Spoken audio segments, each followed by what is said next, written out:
I would like to give you one more example before I end my speech.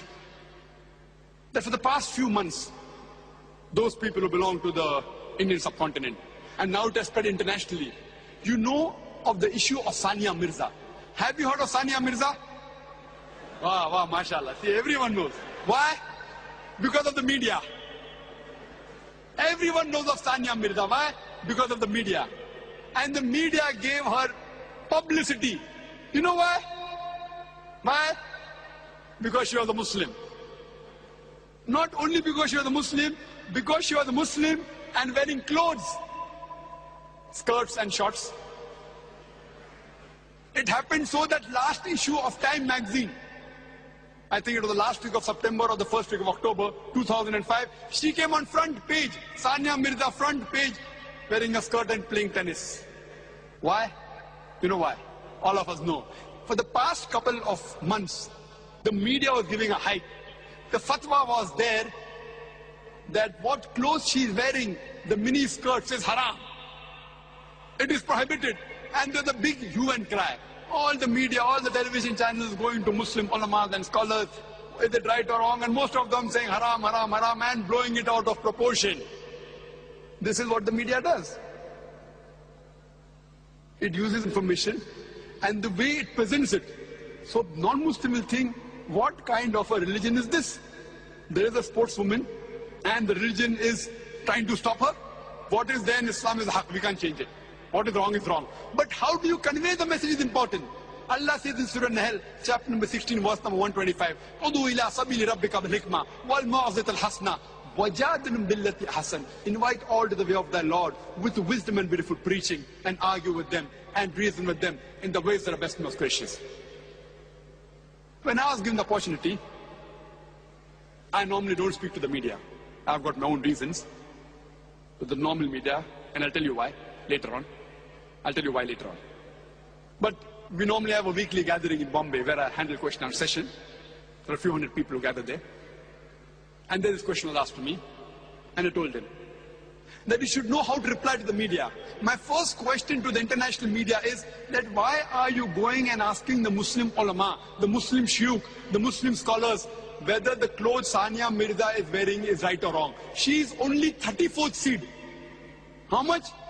34th seed. Why don't you go and ask the Christian priest about Serena Williams? Serena Williams is seed number 1. Why don't you go and ask the Christian priest that what clothes Serena Williams is wearing is right or wrong? Why don't you ask? Why don't you go and ask the Pope in Vatican that the clothes Serena Williams and most of the people above Sania Mirza, 33, majority are Christians. Why don't you go and ask the Christian priest and the Pope the clothes she's wearing is right or wrong? If you read the Christian Bible, the Bible says in the book of Deuteronomy, chapter number 22, verse number 5, the woman shall not wear clothes that which pertain to a man, and a man shall not wear woman's clothes. All those who do that are an abomination to the Lord. It's mentioned in the 1 Timothy chapter number 2, verse number 9, that the woman should be dressed up modestly, with sobriety. They should not wear braided hair, or gold, or pearls, or costly array. A Christian woman is supposed to be covered. You see the example of the nuns. How are the nuns? The nuns are dressed up like the Muslimah. If you have seen the photograph of Mother Mary, may Allah be pleased with her, she's completely covered from head to toe. Only her face and hands up to the wrist is seen. You go and ask the Pope or the Christian priest, if a nun takes out her hijab and if she plays tennis in the skirts, what fatwa will you give? What opinion will you give? For us, every Muslimah, every Muslim woman is as pious as the nuns according to them. They are modest. We should know how to reply to the media. There were two groups amongst the Muslims. Most of the ulamas and shuyukhs, they said it is wrong. Couple of them, they give the fatwa right from where I don't know. But the so-called modern Muslim, inverted commas, you know what they said? In sports, why should Islam come in between? One Muslim politician said that these shuyukhs, these ulmas, they don't know about sports, so they should keep their mouth shut. I am telling this politician, if he does not know Islam, he should keep his mouth shut. there were Hindu politicians who said that Sania Mirza is the pride of our country.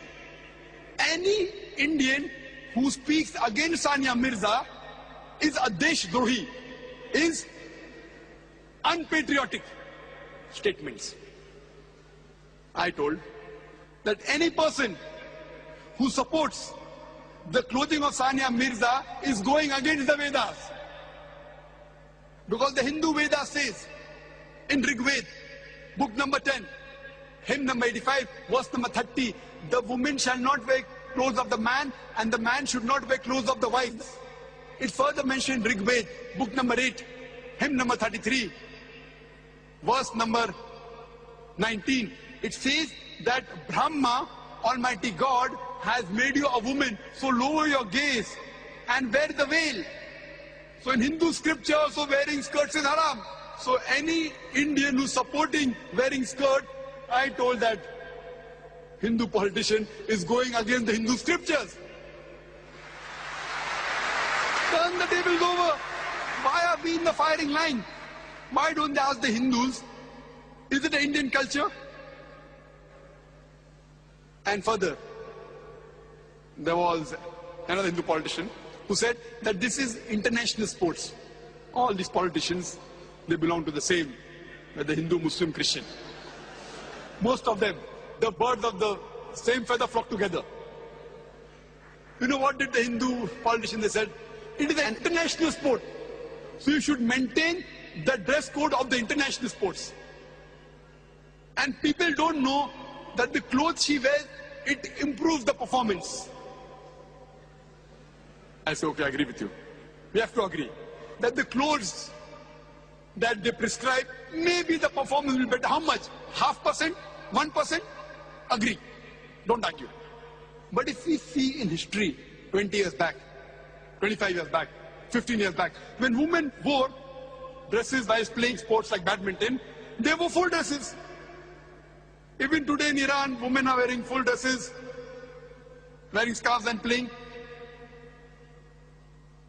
Even if I agree with you that the performance is better wearing shorts, I'm asking the Hindu politician, tomorrow if beach volleyball becomes the international sport, will you send your daughter?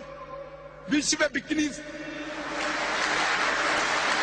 Tomorrow if beach volleyball becomes the international sport, so will you send your daughter wearing a bikini to play beach volleyball? Will the Indian culture give you permission?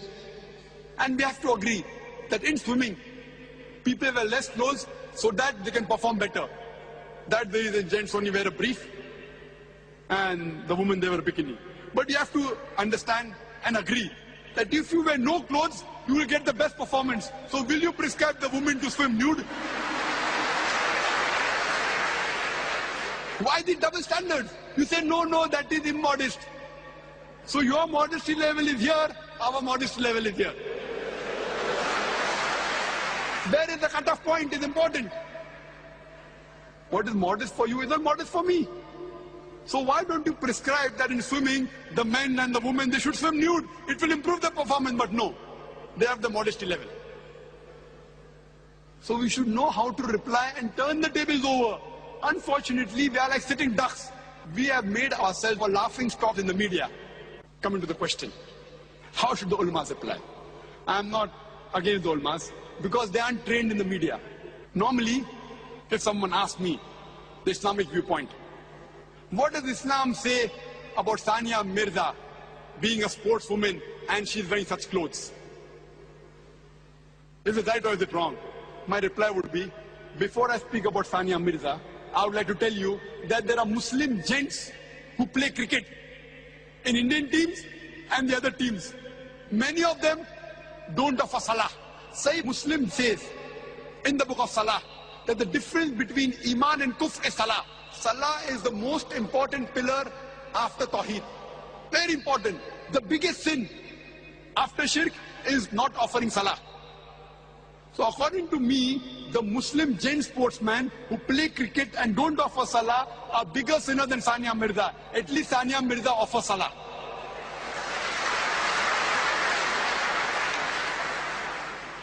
The Muslim actors and actresses, they do shirk on the screen, they are bigger sinners. I'm not trying to defend Sania Mirza. I have to agree, the clothes Sania Mirza is wearing is against Islam. It is haram. But before I say this, I'm diluting the effect. This is hikmah. I'm diluting. The moment I say Christianity is against it, the effect gets diluted. Hinduism is against it, the effect is diluted. Judaism is against it, the effect is diluted. I'm speaking about swimming. I'm speaking about cricket. But then I give the answer, it is haram.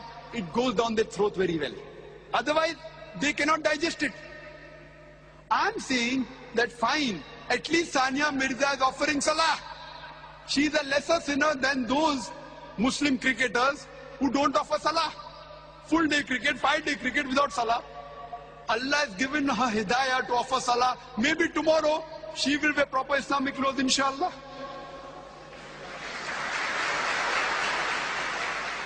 And the question whether she can play in a mixed gathering, that's another question. That doesn't mean I'm giving a fatwa, what she's doing is right. But we Muslims should know how to turn the tables over, how to give a reply with hikmah. The moment you give this reply, the whole thing is tuned down. Unfortunately, we make a laughing stock of ourselves in front of the media. Normally, I don't give my interviews in front of media. Why? Suppose I'm giving an answer of 5 minutes. Most of the time, they purposely edit it and give a different picture of my answer. Sometimes, due to lack of time, they shorten it, and in ignorance, they give a different answer. So either they do it purposely most of the time, so that if my answer is effective, they will cut it and edit it, and the whole answer will seem to be something else. Or, out of ignorance, while making it short, the answer seems to be different. That's the reason I purposely avoid, though I get calls from various media, from various international media to give interviews and all, I avoid most of the time. Inshallah, when we have our own channel, then we can have the correct picture. We can give them copies of our tape. You want to show? Show this. If you edit it, the full version is there on our channel, inshallah.